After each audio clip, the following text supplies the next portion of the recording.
নমস্কার বন্ধুরা, welcome to my YouTube channel. তো বন্ধুরা, আজকে বানাবো চিকেন। তো চিকেন বানাবার জন্য আমি ফার্স্টে তেল নিয়ে নিয়েছি, তার মধ্যে ফোড়ন, রসুন এগুলো দিয়েছি। যেগুলো ভেজে নেবার পর আমি এর মধ্যে চিকেনটা দিয়ে ভালোভাবে ভাজবো। চিকেনটা মোটামুটি ভাজা হয়ে গেছে। তো এবার এর মধ্যে পেঁয়াজ দিয়ে দেবো। তো পেঁয়াজ দিয়ে ভালোভাবে ভেজে নেবো। ততক্ষণই ভাজতে থাকবো যতক্ষণ চিকেনটা না খুব ভালোভাবে ভাজা হচ্ছে।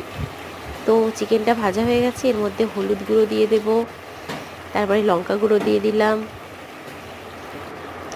এবার তারপরে এগুলো দেওয়ার পর শেষে আদা, জিরে, ধনে বাটা দিয়ে দিলাম।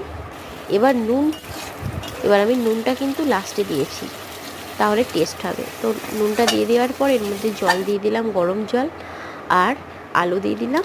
তো দুর্দান্ত টেস্ট হয়েছিল। শেষে আমি গরম মশলা দিয়ে নামিয়ে নিয়েছিলাম। বন্ধুরা, ভিডিওটা কেমন লাগলো অবশ্যই জানিও।